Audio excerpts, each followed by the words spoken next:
Accidentally, he planned this. Is he here? He's not here. I left him at dinner. I abandoned the table. Before he could order you a fifth one. The fourth one showed up just before I left and was forced to consume it. I was going to be able to eat first. Okay, so loosely getting started on this thing. Hello everyone, and welcome to Submit and Publish. Let's briefly mention who we are. I am Fugue. I am an editor out at Sofa Wolf Press. I do a lot of the stuff behind the scenes, editing, publishing, /pile, reviewing, all of the good stuff. Hi, I'm Kyle Gold. I have written a lot of books, and so I have worked with submissions from the author side. I have also been known to edit an anthology or two and have worked on the publisher side of things as well. And I am Tyron. I'm one of the owners and editors for Planet Productions. I've submitted a book once, very long ago now, before I owned the company that now publishes that book. So I call it good. And I help run the table and do all the nuts and bolts of making a book into a book. So part of the fun of this panel is that we try and give advice on how to submit and publish well. And one of the best ways to do this is to give all the stories, the wonderful, funny stories of how not to submit well at all. And boys, I have stories this year. Oh God! There was a lot of hashtag from the slush pile this year. Yeah, I have a couple stories as well. Since this is submit and publish, Yes. Does that also cover self-publish, or are we talking mostly just submitting, going through publishers? Sure. And publishing? Let's do self-publish too. Let's do at least a bit of it. There is an entirely separate self-published panel, but I don't think you were on that, so let's talk a little bit about it. If you've got a lot of stories, why don't you start with some of yours? I'll start with the best one. And by best, I mean worst. So Sofa Wolf Press runs our submission process through a wonderful website called Submittable. And Submittable is actually a really nice company. They actually do updates to their website and their software that are updates that people actually want. Thank you, Twitter. However, they also at one point decided they were going to give us some free advertising. So they had a blog post up where they're saying, here's a bunch of places with open submission calls. Why don't you go submit things to them? They included Sofa Wolf on that. In particular, they included Heat, which is an erotic anthology, short stories. Let's just say that we suddenly had a lot of people submitting things that had no earthly reason to be submitted to us. If you submit a story to Heat or Hot Dish now, you must answer an additional question. This additional question says, how is your story anthropomorphic? We did that to try and stem the tide of non-furry submissions that we were getting. It's kind of like a CAPTCHA, except instead of proving you're not a robot, it proves you're not an idiot. It didn't work all that well. Or the opposite. It did a very good job of proving the opposite. Oh yeah. So let's see. Some of the best responses to how is this story anthropomorphic. The one that still absolutely boggles my mind is it's set in Kenya. What? Because I know you got at least it wasn't. Yes, we did get it wasn't, which is a very easy reject. Thank you. Thank you. Come again. No. We had one that was actually about a paragraph long answer. It read like it was the description of a dissertation in philosophy, and not a good one. Trying to describe what it meant to be anthropomorphic, rather than how the story was anthropomorphic. Wow. But still, that wasn't the best one. The best one was, Remember, this question merely asks, how is your story anthropomorphic? Answer, it's a poem shaped like Squidward's house. Alright.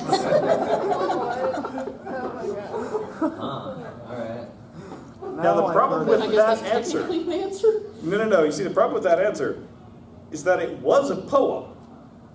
However, it was in no way, shape, or form shaped like Squidward's house.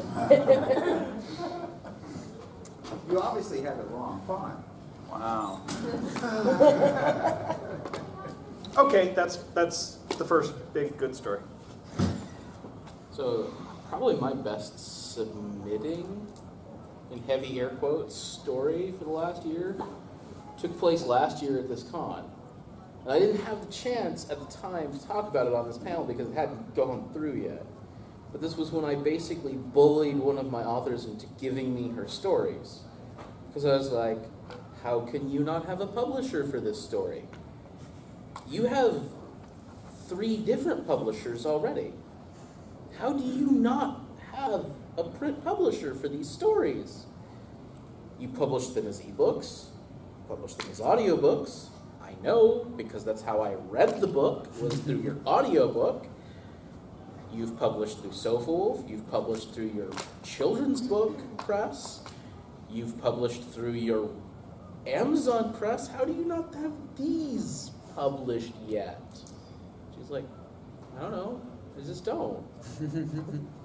Give me your damn files. If you don't give a publisher the files, if you don't try, the book doesn't happen. Since then, I've sold like 1,000 copies of that book. And I've sold the sequels she's written of other books. She, by the way, is our guest of honor, Ursula Vernon. Whose books you can find at Whose books you can SofaWolf find and Brookline. at every publisher here at this point. Because she has multiple publishers. She's like, but I don't know why would anyone want them. That's not your problem. That's my That's the problem. publisher's That's problem. my problem. Now, that's my best story from the last year. All right, so I have 2 stories that come to mind. I turned off my mic. Can you guys all still hear me? The room's pretty quiet, I think. You guys in the back? All right, cool. Ooh. If you can't hear me, raise your hand. So I've Editors in the back. I know. Troublemakers sitting in the back there. Yeah. So I have worked with SofaWolf on their novel submissions from time to time, and there was one that stands out. It was many years ago, and I never really told this story because I was always afraid that the person would show up where I was telling the story. But if that person is actually here, then hopefully, I'm not going to identify them. I actually don't even remember the name. I'm not going to identify the book at all. Hopefully, if you are here, you realize what you did was a youthful mistake and have grown beyond it. So with that disclaimer, we had a person send a novel submission in that they said had been so the moral of this story is don't lie in your submission. We have people sending things to us saying it's not been published elsewhere, and then we do a Google search on their name in the book and it comes up on Amazon for sale. They've been selling the ebook. I think this person was upfront about the fact that it had been up on Amazon or it had been up on DeviantArt and it had gotten like hits and stuff and people liked it and all. And he told us that he had gotten a contract offer from a non-furry publisher, but they were a large publisher, and he wanted to give an independent publisher the chance to publish his book. So he was willing to break his agreement with this big publisher in order to let SofaWolf publish his book. So you probably all can spot the mistakes here. First of all, it's not a really good idea to approach a publisher and say, I'm willing to break my agreement with this other publisher to work with you. My legally binding agreement. It's the same, well, yeah, and then he sort of backtracked and was like, well, I haven't signed anything yet, I just have an agreement in principle, and like, it's the same thing as like, you know, someone who behaves this way with that publisher is probably going to behave this way with you as well. So that was the first red flag. The second red flag was that even though this other publisher was a, you know, fairly large press, they had a science fiction and fantasy arm which was named differently and was not the one that he'd identified as having the contract with. The third red flag was that it was fairly easy to track down the editor-in-chief of this press and say, hey, just wanted to let you know, this guy claims that he has a contract with you and wants to like break it to come do a thing with us. Just thought that you should be aware of that. And they replied saying, we've never heard of him. But now we have. Right. Wow. So, like, don't lie. Don't lie to make yourself seem more important. Don't lie to make your book seem more desirable. The sequel to that was that the author had the chutzpah to submit the same novel for publication, or for publication 6 months later, with much of the same information, but leaving out the part where they had a contract offer from another publisher. I think they And- did submit to us as well. Yeah. Like, Oh, yeah. And, really, and between so those two. And all of the course, all the publishers, you know, when you get a story like that, you go right to the other publisher and you're like, check out this guy.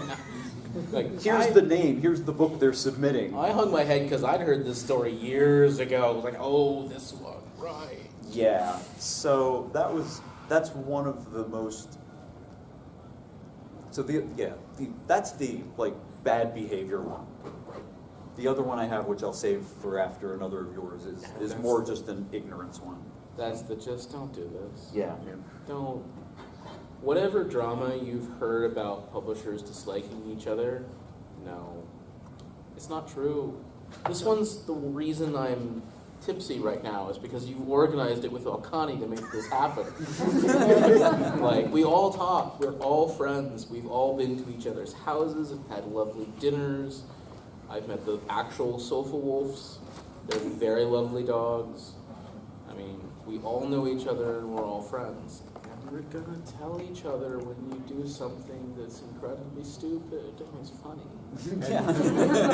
And this is true not only of the larger fandom publishers like Sofa Wolf and Verplan, it's also true of the smaller ones too. Like, we talk with Tara Hotch, who runs Armored Fox Press. We talk with Trail, who runs, what is the official name of it now? I'm not sure. We talked with Thurston Howell. Full Publication, Fang Fiction, I believe is the new one. Yeah. Weasel Press. That's It's a different. My husband is talking to Howell practically every day because they're friends on Telegram. It's just like, we all talk to each other all the time. Oh, hi, Howell. Yeah, we're all friends with each other. Do not do the thing of trying to go to one publisher and saying, well, I want to give you my story because Fur Planet wouldn't take it. They're too good for that. Or something like that. They're going to ask me. I'm going to tell them what you did and why I wouldn't take it. Or I'm going to tell them I'm just too busy. Go for it, man. Like, I told him I couldn't do it because I got 30 books. Oh, God, I can't take a 31st. Take it. Yep. And that happens sometimes. Yeah. Like, you know, there are sometimes you're like, I have too many projects. I'm rejecting the story not because I'm not interested in seeing the story in print and not interested in reading the edited version of the story, but because I don't have the time to do that editing. And it would be a travesty to be like, yeah, I'll do this in 3 years, if somebody else has got the time and energy to do it. Yeah, so at least one more good story. might have seen something this year that might just possibly take the cake for the worst story I've ever seen. To the extent that the rejection letter on this is the only time I'm aware of that we actually edited down the form response. Because the form response was being too generous. Ooh. Ooh. We do not look forward to seeing more work from you. Didn't say that! Didn't quite reach that levels of please do not submit again. No. But, okay, so somebody sent us gay Hitler porn. No.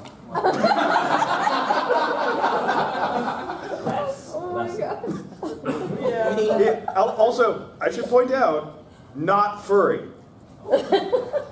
Also the wrong word count. Credit for chutzpah. Credit for chutzpah. Yeah. No credit for anything else. This is certainly making me feel hopeful for my What did they project. submit that to? Was that submission for E? No, that was much later. That was a submission. That was a submission for Hot Dish, I believe. Okay. I was wondering if they'd submitted a gay Hitler comic. Oh man. Because No. I should point out on this story as well that reviewers tried to actually review this story and noped out after the first paragraph. oh, that beats my first chapter, which is the last time I noped out of the book. No. I made it through your first chapter. It ends with the universe being destroyed, the book continuing for some reason, and we're done. Made up 13 words in this chapter, and I'm not continuing this. Yeah, I've put down a book after maybe 2 chapters recently, but do you have any more submission stories? We offloaded a lot of our submissions onto our poor suffering editors. I point at the row of editors over there. This year, mostly because we toned down how many anthologies we were handling ourselves. I did have to. I finally got Fred Patton to say no. Ow! I told him hard no. You can only have so many words, Fred. This is how it works. You can only have so many words. He did talk me up by 20% over that number, of course.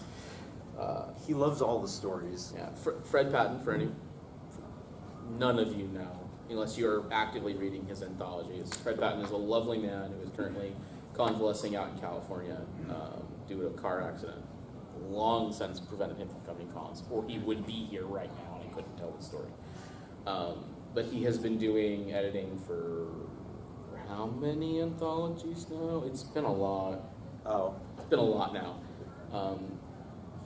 But he has a very wide and eclectic taste, and he is the source of almost all of my "you gotta be kidding me" moments. But he's produced some really good books, like The Furry Future, Gods with Fur. I mean, honestly, I'm really happy with Dogs of War 1 and 2, which was only supposed to be an anthology, and ended up being 600,000 words, and became 2, which is why this time he had a hard limit. No, you cannot accept stories in the middle of the submission process. You're done. We're not doing 2 books for this one. You can only do 1.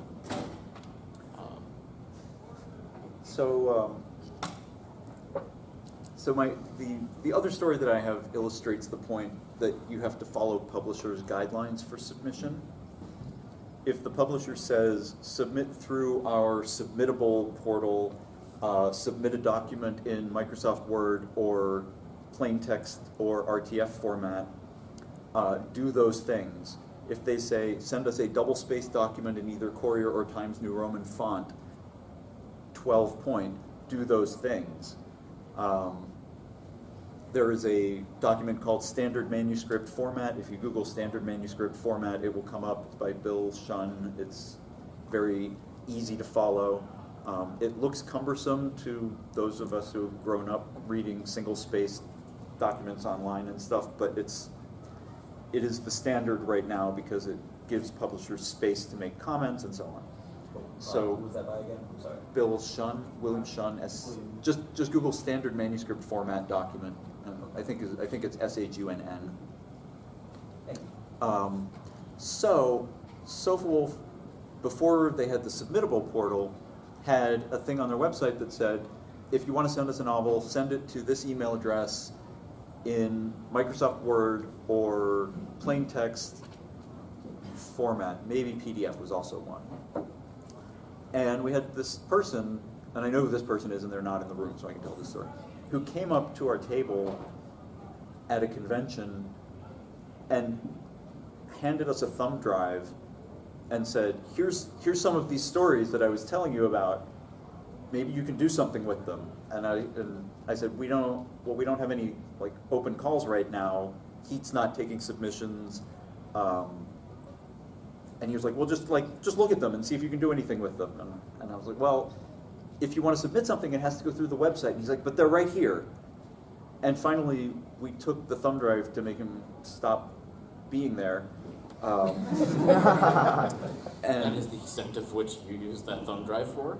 Well, so because I was curious, I looked at it, and the thumb drive contained 2 files that, as far as I can tell, were both 40,000 word stories, which is a length exactly right in the middle of the 2 ranges that we would accept at the time, those being short stories up to like 12,000 words maybe, and novels which start at 60. So there was no place for us to publish these stories. Also, they were in WordStar. No! Yeah. What is WordStar? I hear out there a lot. WordStar is a program that people used to use 30 years ago to edit documents. No! That's breaking news. Library. That's impressive. And so, like, I mean, I looked at those documents, but the reason that publishers give you guidelines is because they get submissions from all over the place, and they have a workflow. And when you send them a document to the email address they want, through the portal that they want, in the format that they want, the document goes into a queue, and the publishers know, I have to go look at that queue periodically and clear out the submissions and stuff. If you send them something outside of that queue, they have to specifically remember to go look at your thing. They have to use a different program to read it. It takes so much time that it's probably going to be considered not worth it. Even if you're like, well, I'm just giving it to them in this different place, but it's the same format, whatever. The guidelines are there for a reason. They make the publisher's lives easier.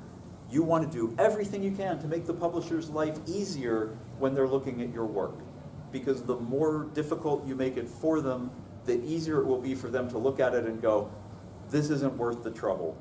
Especially if you haven't followed their guidelines and they don't know you and they're trying to figure out, what will working with this person be like?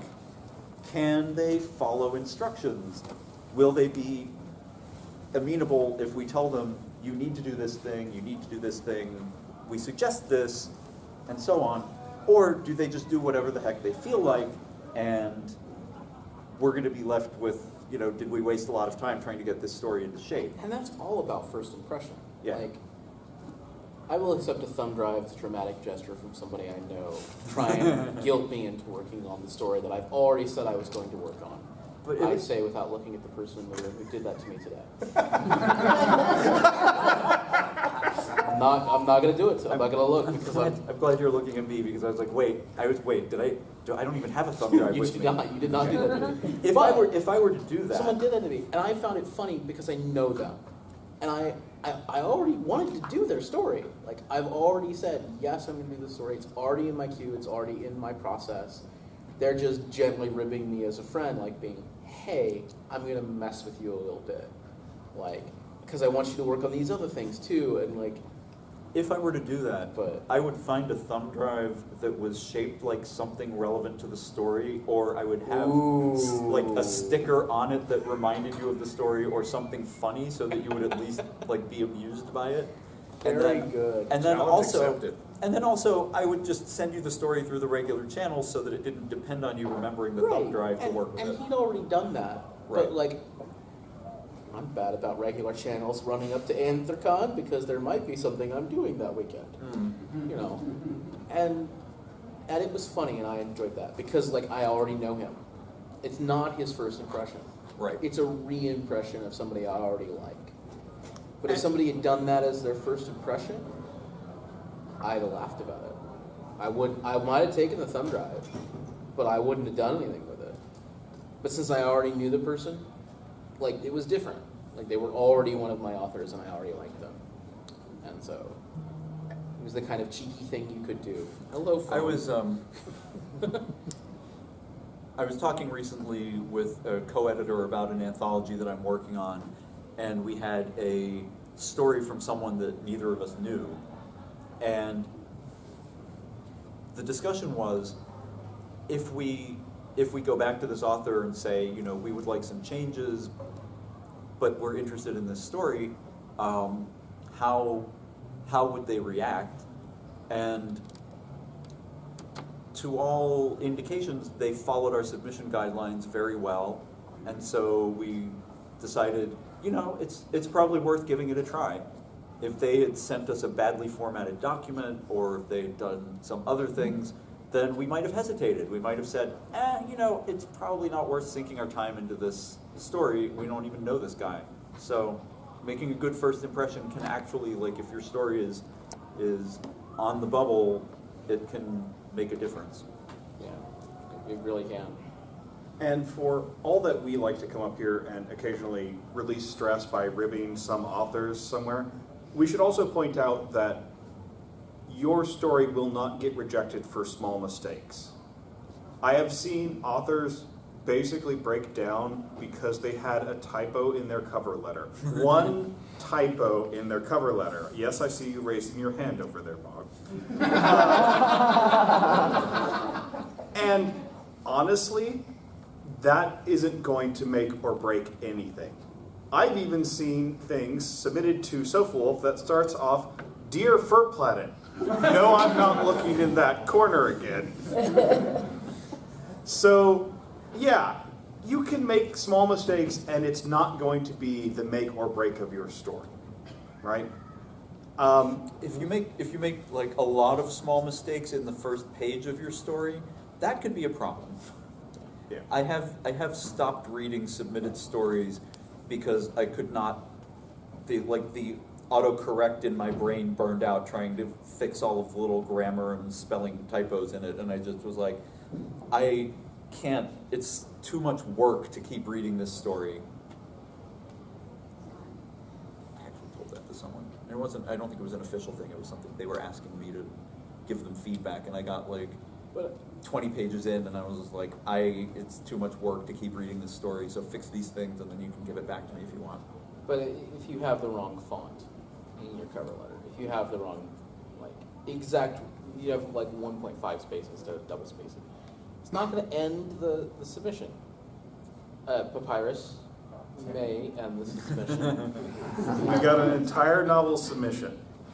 Entire novel submission in Comic Sans. That did not make us reject it. However, it didn't help us accept it either. I can change the font on your entire file real fast. I don't have to look at Comic Sans unless you printed it and sent it to me. But the thing is, then, if Yeah. like I've published enough of my own documents to know that if I start messing with the formatting on a document, maybe I lose the italics. Yeah. If I say like change this to this font, maybe it wipes out boldface or italics or underscores or other formatting that you've put in the document. So if I have to mess with your document to make it readable, I might lose things you've put into it. When you submit, don't make your documents difficult to read. Make Yeah. them as simple to open, understand, and read as possible. Also, don't over-format them, because inevitably, when we take whatever you submitted and actually want to publish it somehow, we have to format again. So don't spend a huge amount of time going, oh, I want all this lovely fancy formatting. It's gonna go I'm away, not gonna see it. and like 3 people are gonna see it. Don't spend the effort there. The first action of layout is copy the story, paste it into the InDesign file, because they didn't send me an InDesign file unless they're way past where they need to be. No. And I probably am not going to use your custom InDesign file. Please don't send me InDesign files. This is not a request for InDesign files. Please Okay, don't do that. InDesign files on a USB drive. Yeah.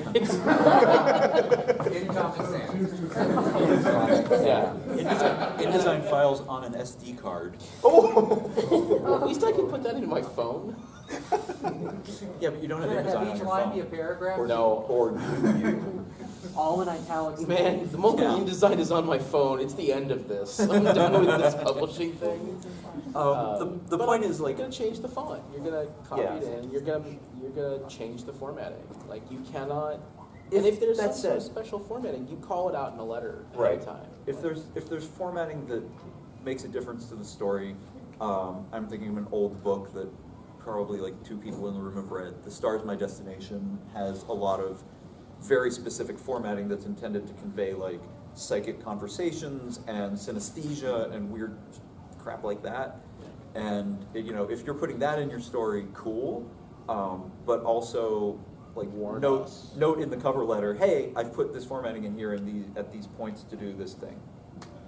You need to warn the editor and the layout person, hey, this is a thing. But really, when you're submitting and you're trying, I know that there's this temptation because you know that all these other people are also submitting stories and they're submitting novels, and you want to make sure that the editors remember you and that you stand out and so on. Stand out by writing the best story. Yeah. Stand out by writing the best story. Your formatting cannot save you. It might sink you, but it can't save you. And don't take rejection as an immediate sign that you wrote a bad story. Yeah. Because I see a lot of authors will do that. That they get rejected and they go, oh, my story must have been bad. No. There are lots of reasons for rejections that go up to and including, well, we had 2 really awesome stories that look really similar to each other, and we coin flipped. Sorry. Or, I'm sorry, I just did that book last week. And you don't know that because I haven't printed it yet, but I just accepted that book. I have an update actually to my rejection stories as of like an hour ago. I've been published in Heat a bunch of times. I've had either 3 or 4 stories rejected from Heat. I can't call the 4th one to mind if there was one, but the 3 stories that were rejected by Heat have now all gone on not only to be published elsewhere, but also to win awards. So rejection doesn't mean that the story's bad. It just means it wasn't right for that publication at that time. Yeah. Or the house that you were submitting to was full. Yeah. Like, I mean,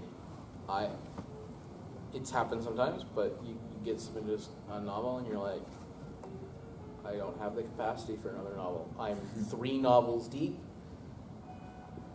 I know there are others. I can't take another one. And I don't feel good about that. It's not a fun feeling.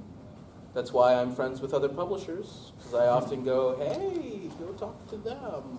I'm pointing at one of them. I think I saw a question up in the back related to something you've No, done. you're saying don't worry about anything I said. I was just gonna say unless it has sex with it, so. Right, I mean, There is a publication out there for the gay Hitler porn story. Oh. Yeah? I'll take your word. It's not anyone that not I any know. us, not us. It's nobody in this room. But I would bet you that there is a publication out there that's like, gay Hitler porn? Where? Why is nobody sending me more of this? I mean, I wish I could say you were wrong. But you are entirely not wrong. I wish I was wrong. We're not the right person for that story. But there is someone out So we're there. down to 20 minutes left. Do we want to take questions if people have them? Sure.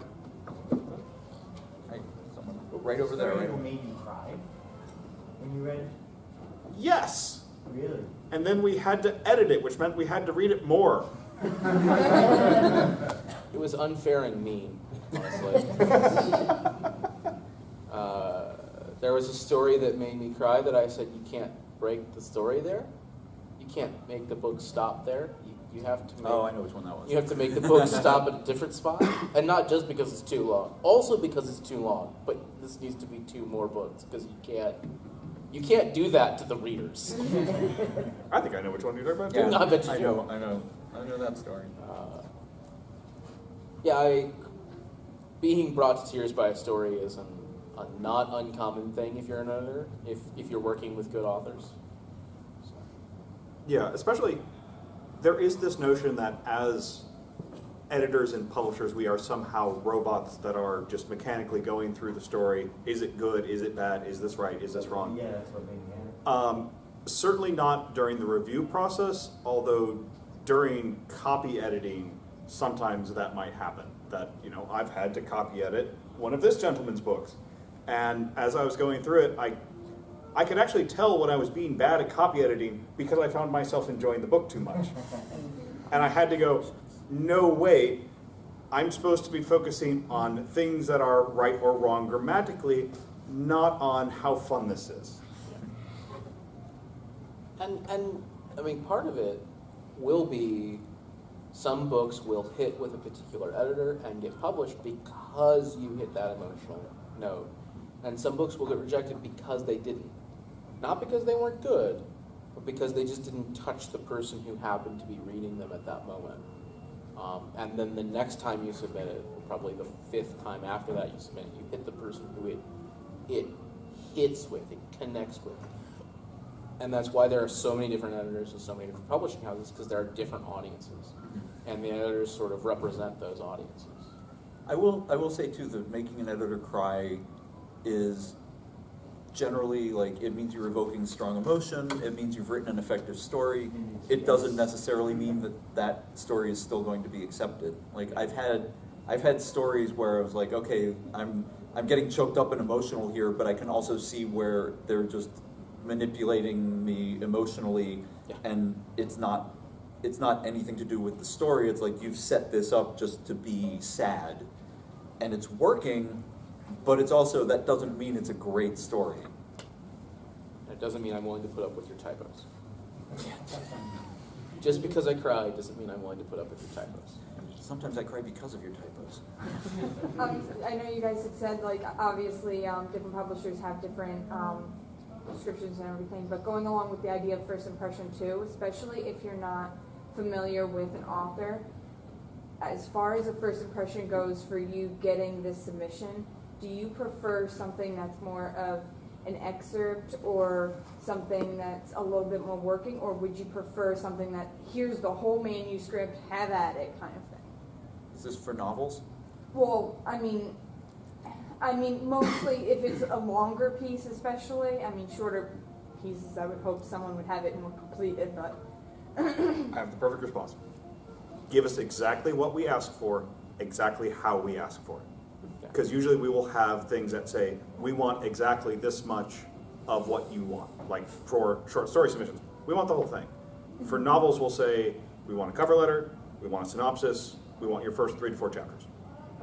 And each publishing house is completely different. Yep. You must research what the submission guidelines for that house are, and you need to follow those guidelines because that is how they work, that is how their process flow goes. And I can tell you how my process flow is, but it's completely and utterly different than everyone else's. And that's not joking. That's just the way every house works. Every house is different, both in the fandom, out of the fandom, in every way. So give them exactly what they ask for and exactly the format they ask for. When I was sending novel manuscripts around to agents basically work like publishing houses, and that they tell you this is what we want and how to send it to us. There were agents who wanted documents sent as attachments. There were agents who said, do not send us attachments because we'll throw them away. There were agents who said 2-page synopsis, who said 5-page synopsis, who said 3-page synopsis. So I had all of those files, like this is the 2-page, this is the 3-page, this is the 5-page. There were agents who wanted the first 10,000 words. There were agents who wanted the first 20,000 words. Agents who wanted the first 3 chapters. Agents who wanted everything in plain text in the body of the message.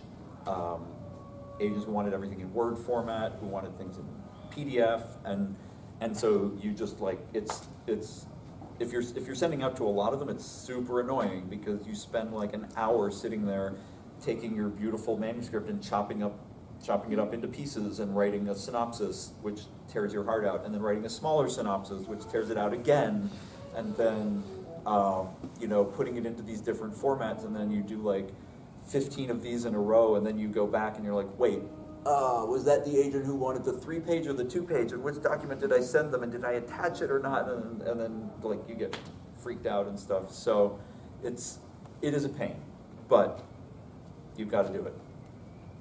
I'm wondering about like if someone has already posted a lot of stuff online and it's gained traction that way, does that affect it at all, or for a submission process, or do you guys look on that less favorably? Like how do you approach that? If the thing you are sending us is something you have already published elsewhere, either with another publishing house somehow or through some sort of online distribution, we generally want to know that. If you're just referring to, I am writing these other things and they're all free online, and here's this one thing I'm sending you, I mean, it's good to know that you're, being prolific. I don't know that it's going to be the warning sign to us would not be too much or not enough. It would be so much, what do you mean you have never written anything else before? That would be a warning sign. I think it generally, if you've posted things online for free, that's not a barrier to getting them published. If you're posting your things and we go look at them and you've got like 2 comments on each one, that's not going to make a difference. If you have 200 comments on each one and you have like 500 or 1,000 people following your story, then that might be something where we would say, okay, there's definitely an audience for this story, but we still want to know, is this going to fit with our theme, our material? If your gay Hitler novel has 1,000 followers, Sofa Wolf and Fur Planet still probably will not publish it.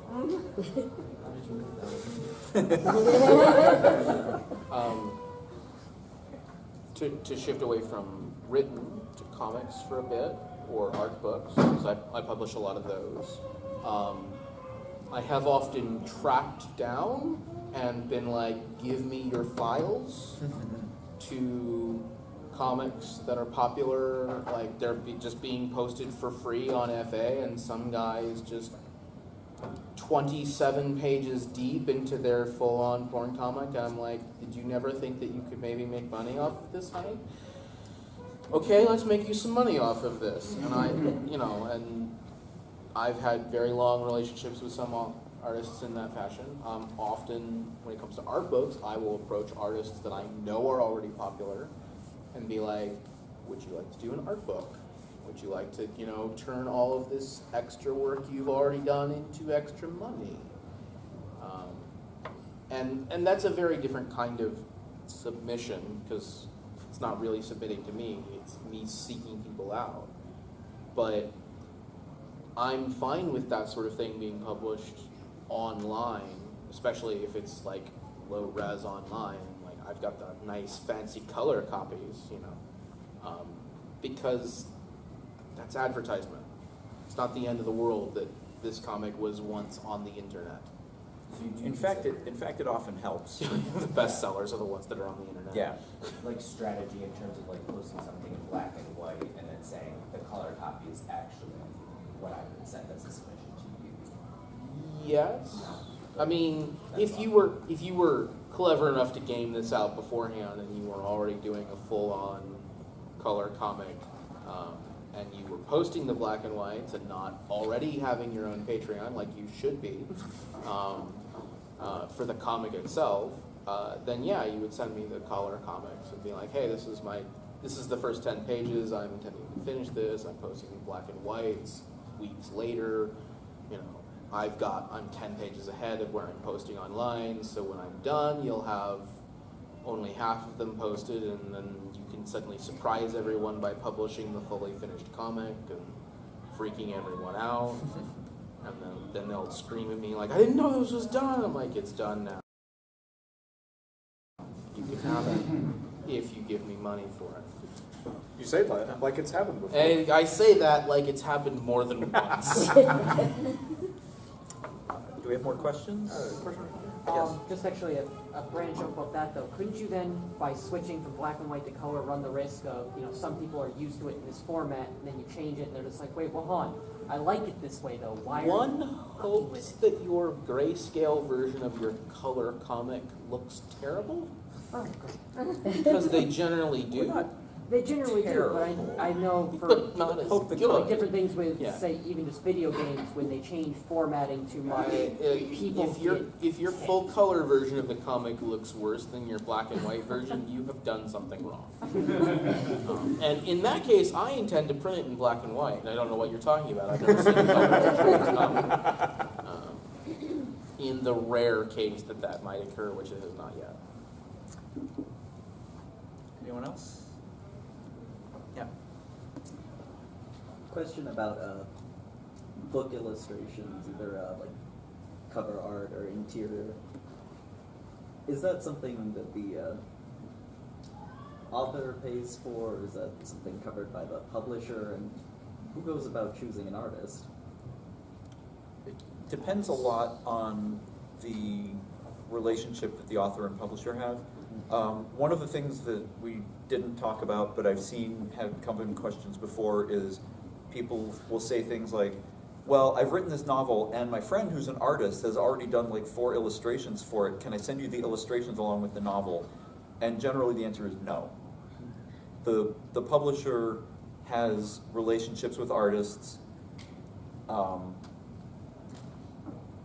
When I work with Fur Planet, generally I say, hey, I'm thinking about this artist, and they're like, cool, that artist is great, and then we go work with that artist. If you're an author who doesn't have any artists in mind, the publisher will choose from the artists they have a relationship with. If you do have an artist in mind, just say, hey, I was thinking about this person, and, you know, maybe. Yeah, I mean, like, for Fred, most of the times Fred comes to us with a pretty good idea of what he wants the cover to look like, but not an artist in mind. So he'll come with like, okay, this is a story that was submitted to us, this is submitted that I'm going to accept, I'd really like it to be the cover, here's what I'm thinking, and I'm like, yeah, that's a good idea, or no, that's not a very good idea. Usually Fred's ideas are pretty good for the covers, he's pretty good about that. And I'll go and find the artist that works with Fred's idea.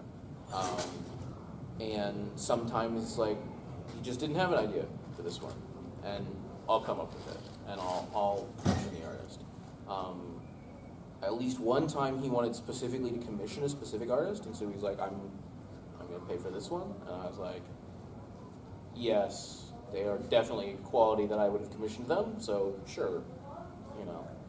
The publisher always has final vetting over the artwork and cover that goes with the book. Yeah, and part of this is because if you commission an artist to do a particular piece of art in a particular way, it might turn out that's not appropriate for what the book is. Like it could be the wrong size, it could be not high enough DPI, it could be, you know, hey, that's great as a standalone illustration, but it doesn't actually help the story in any meaningful way. It certainly doesn't work when I have to wrap this around a book, and where does the spine go, where does the back cover blurb go? Oh, for God's sakes, where am I supposed to put a title on this? You filled this with an entire person's face. Example, if you stop by the Sofa Wolf table, there is God of Clay and Forest Gods? Forest Gods. Forest Gods. Have absolutely amazing, beautiful covers. I have them on my wall. that barely have any room to put a blurb and the title on. It's like, it's just a little bit more room would have been nice. They're But beautiful. also- They're beautiful images. Beautiful. But also, the publisher, you have written like the book of your heart, and you're giving it to the publisher and saying, can you sell this to people? And so the publisher is thinking, what is going to help me sell this to people? And so if you're like, I have given you the book of my heart, and this is the artist of my heart to go with the book of my heart, and the publisher is like, this book we can sell to people, but not this art. Especially, if we're going for this audience, they want to see artwork that is X rather than Y, or we don't know this artist, we don't know how working with them is going to be, this artist is reliable, they're available, we've worked with them before, we know that this will make the book go very smoothly. If you come to them and say, I was thinking about this artist for the book, and they have 100,000 Twitter followers, and look at their art, it's gorgeous, the publisher will be like, probably like, okay, sure, get them to promote the book on their social media. But generally, the publisher does that work. Yeah, and sometimes different genres want different things out of their book covers. We have 2 different book covers for the book Kismet. Mm-hmm. We have one that's for the furry audience, which is a very close-up of a furry in a spacesuit. And the other one is much more for the science fiction audience, which is a pullback, space scene of, wreckage and debris and, someone floating in space. And they're very different covers. They're by the same artist. They're of the same scene and of the same character with radically different takes on it, because covers require different things depending upon where you're going. And I bring one cover to conventions to sell at a convention table, and I put the other cover up on Amazon because it's in the science fiction section. Yeah, and publishers know what we're selling. Kind of spinning off of this, because we don't have a lot of time, we should talk about editing and the process of editing. So usually, with basically every editor I know of, with maybe the exception of Fred, when you submit a story, you will likely be asked to make changes to it in some form or another. And He does ask that, actually. oh really? Yeah, it depends on the story. He's very much like every other editor. It's just stories about him are exaggerated. I'm probably responsible for that. I'm sorry, Fred. I'll talk smack about him, but I actually love the man. It's honestly sad that I've never gotten to meet him. Yeah. But go on. But the idea is that you will be asked to make changes. And especially if you've not worked with publishers before, this can feel very hard. This was my lifeblood out on the page. I created this wonderful, awesome thing. Why are you asking me to make any changes to this? And there could be lots of reasons why we ask to make changes. We'll ask to make, copy editing changes because, I'm sorry, that's not how that word is spelled. Do you know people who try to The correct way is wrong. Is unnecessary. We might ask to make plot changes, right? So we might say, you have a character in the story who is not doing anything.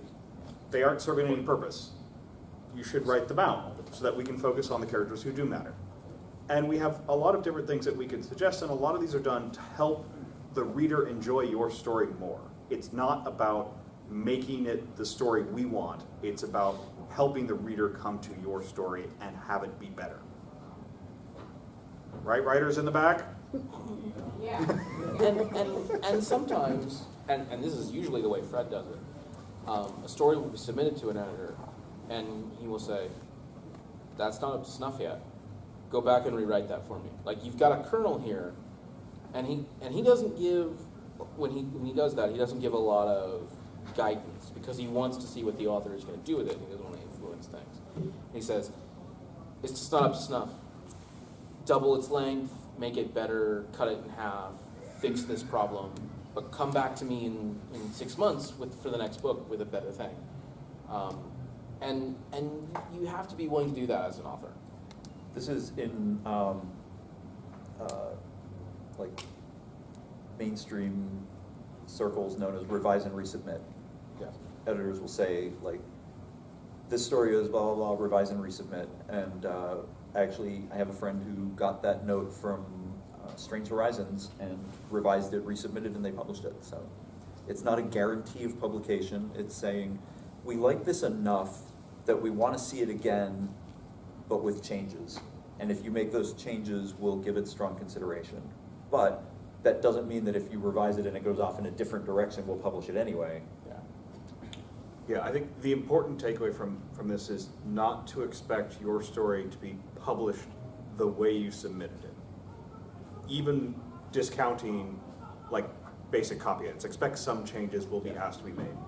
I have done, I think, one thing of editing where I did not ask for anything more than just a couple of line edits, and that's because it was Ursula Vernon writing it, and she had already passed it through the hands of probably half a dozen editors before it got to me. Yeah. And that's another part. If you have people you know who can edit something for you before you submit it, the more revisions something goes through before it ends up on the plate of an editor, the more likely it is to be accepted. If you have a writing circle, pass it around the writing circle, edit their stuff, because the active editing will make you a better writer. You know, work through all those processes. The less you are isolated and just dropping the original draft onto the plate of an editor, the more likely you are to see publication. Because when you've read a lot of stories, you can tell when something is an early draft, or when it reads like an early draft.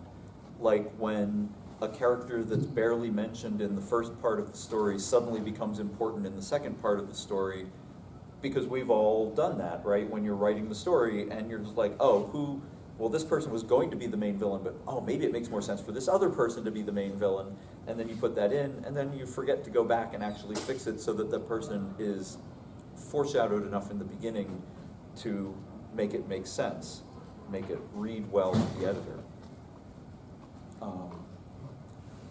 And that's the kind of thing that will almost always be asked about the editor. Apparently we go to 9:30. We do? That's what the Pocket program says. Really? Does Okay. anybody say different out there? Is there another set of panelists? Yeah. This Until the next panelists show up, I say we keep It doesn't matter, even the panelists don't care, everybody hears Oh dear. this. Are the panelists I have- the editors row at the back that are just I have waiting submit to and take publish us to over? 9:30, and then atmosphere and tension at 9:30 starting here. Say, the online one, No, 9 p.m. is here. the online one says 8 to 9, and then 9 to 10 is atmosphere and tension. Oh, then it's Yeah. Just keep going. that's weird. Yeah. Oh, the next That would be panelist wrong. is next panelists are abandoning Okay, us that's on an hour. stage. I feel kind of bad about this. That feels so I'm like just- being an editor.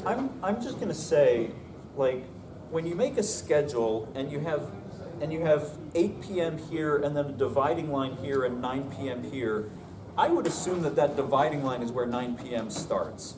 Oh no. I think that's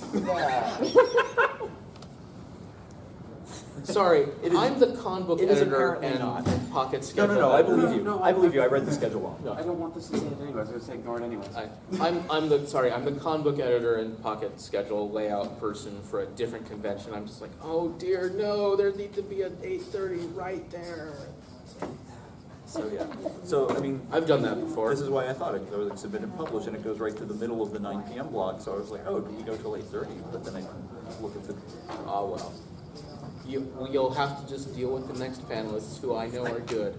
So What I wanted to add was, since we were going to talk about self-publishing a little bit, a lot of the stuff that we're saying about publishers and editors is a role that you have to take on when you're self-publishing. You have to like step away from the story of your heart that you have written that you know can reach an audience, and become the editor who says, how can I make this story reach the audience more effectively? and then be the publisher and say, how can I help this story find the audience that it is meant for and most effectively appeal to them? Be that, finding a cover artist, finding... The wonderful new world we live in makes it such that you can be your own author, editor, and publisher all in one go. But that does not mean you do not need to do all of those things, including Right. being your own marketing department, your own Twitter handle, your own accounting firm on the other end of that. And you might not have to print the physical books and send them out, though you can do that if you're stupid. But you have to, if you're going to self-publish, you have to publish yourself. Right. Or you will not be as successful. You will be the rinky-dink self-publishing operations of the past. You have to be willing to do all that editing yourself. And that's a difficult task. And when I say you have to be able to do these editing tasks, do these publishing tasks, that can also mean finding a friend who is good at editing and saying, hey, can I pay you to edit my manuscript for me? Or You finding a should do friend that. who is good at cover design and saying, hey, can I pay you to design a cover for me? Or can I pay you to work with this artist to make sure that the cover has good design elements and flow and all that? And then, talk to your other friends. There are resources online for self-publishers. A really good resource online for our fandom is the Furry Writers Guild. They Yep. have all sorts of resources for all of these things, how to deal with us, how to submit, how to get better editing. There are writer circles amongst them. The Furry Writers Guild is a really huge resource if you don't already know about them. If you're coming in for the Atmosphere and Tension panel, they have ceded a little bit of time to us to keep going with the Submit and Publish panel. So the atmosphere in the room has a little bit of tension right now. we're just going up here until until we've run out of things, and then we'll run away quickly, or maybe 9:30. Yeah, or maybe 9:30. Unless you guys would like us to come up there, because we were just waiting on Spark. Oh, well, Oh, we'll are wait, you guys we'll wait waiting till on someone? We'll wait till Sparf gets here so we can good and embarrass him. Yeah. I mean, On do you video, guys, too. Do you, I do mean, you guys, I'm most of do you the guys way wanna come up? through saying stupid things about people in the audience and people who can't be here. So I'll definitely embarrass Sparf. All right. There's Yeah, zero chance. There's zero chance I'm not willing to embarrass him. Do you guys have more questions about stuff? Yeah. So when you have a story that you've edited and edited and edited and edited and still edited and know you have more editing to do, and you're so tired of saying these words that you start skimming them because your brain's already like, yeah, no, this is what's next. What do you recommend in those situations? I have a darling husband for that situation.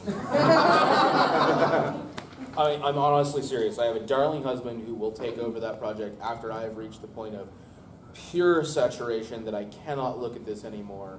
I just cannot do this. I cannot deal with the author. I cannot deal with the text. I cannot deal with the artist. Just something has gone wrong. And I am no longer right for this project. That's why I have a husband. That's why I have other editors. And he does the same to me. Like there are projects that are just like, we can't do this anymore. We're too deep into it. We don't have the time for it. We don't have the mental energy. We pass it off to somebody else and they do publishing house. So I assume that's true of you guys, roughly? I mean, I'm not married. If it's one of my stories that I've been working at over and over, then I have a fantastic writing group, and you know that's true because none of them are here right now, so I'm under no obligation to say it. But I will give the story to them. Usually we meet every 2 weeks, and so if it's a short story, it's a 2-week turnaround, and give yourself 2 weeks to a month of not looking at the story. If you can get other people to give you feedback in that meantime, that's even better, and then come back to it. And that's true if you're an author or the publisher. Yeah, if you're the author and you have been revising your own work so much, then taking a break from that story is one of the best things you can do. In fact, a common piece of advice, which I think is actually a pretty good piece of advice, is once you've completed a story for the first time, walk away for a while. Leave it be for 2 weeks, Yeah, 2 absolutely. months. I leave novels alone for 1 to 4 months, depending on whatever else I'm doing after I finish the first draft. But as an editor, if I'm like reading a certain someone's novel and I'm just glazing over as I'm starting to edit it, which generally doesn't happen with his, but let's suppose, then that's why I'm very glad that editing is not my day job. Because I can stop, I can go play video games for a while, I can futz around on the internet, I can do whatever else I want to do and come back to it at some later point. Because the total amount of work that I have to put into editing even, say, a novel is significant but not huge. And provided there is a wide enough deadline for me, it's usually not a big deal.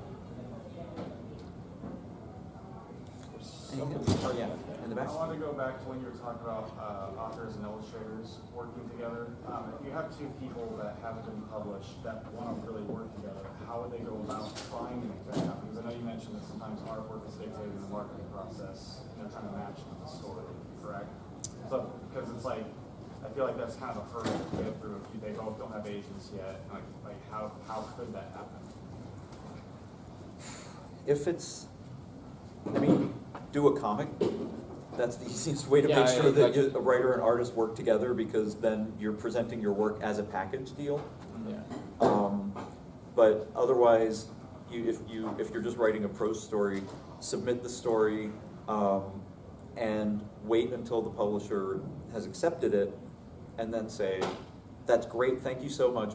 By the way, my friend X is really interested in doing illustrations. Here's their website, here's their portfolio. Would you guys be interested in bringing them on to illustrate this story?" And then it's the publisher's decision. So would you recommend actually completing the project before approaching the publisher, rather like if it's like a short story, like a children's book or something?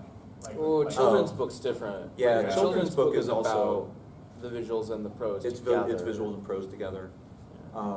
That said, I don't know any furry publishers that are taking children's books right now, although that doesn't mean that none of them will. If the But right yeah, if person it's a offered children's me one, I book, would, you know. if it's a children's book and you're sending it to a children's book publisher, then yeah, I assume that they have to I'm be not together. familiar with that process, but I would go to the site and see what they ask for. If they're asking for, and actually probably you're going to want to look for agents of children's books, because the publishers probably won't take unagented submissions. That's what They might ask for, give us a synopsis of the book and like the first 6 pages so we can see how the art and the words go together. They might just want to see the whole project. But you'll have to look for the guidelines on agent pages to figure out what they want. And it depends somewhat by house. Like, I mean, Yeah. we do not do interior illustrations for the most part. Yeah. Because, especially like for an anthology or something like that, our sales numbers are not high enough to make interior illustrations like for every story or even for every chapter of some book worth the while of actually paying that artist what they are worth. You know, Hey! So like if there's an artist who's like a cover artist who's already done a cover and already done all the interior illustrations for your submission, and I'm like, I'm gonna take your book anyways, prose,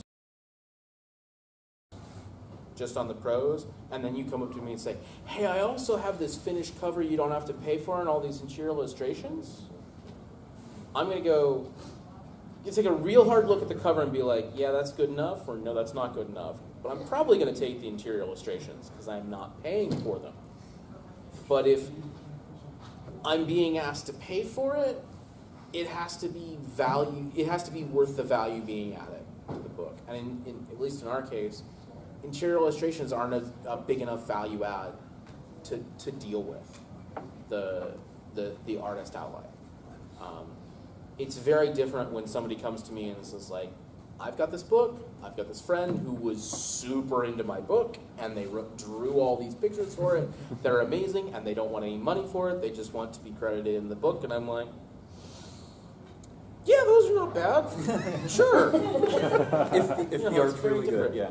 I mean, there's been so- a time that happened where I was like, no, we'll leave those out, thanks. This is kind of So all the panelists for the next panel have now arrived. Hi, Spark. You'll have to check Welcome. the YouTube vlog to see why your name is known in this panel already. I don't wanna.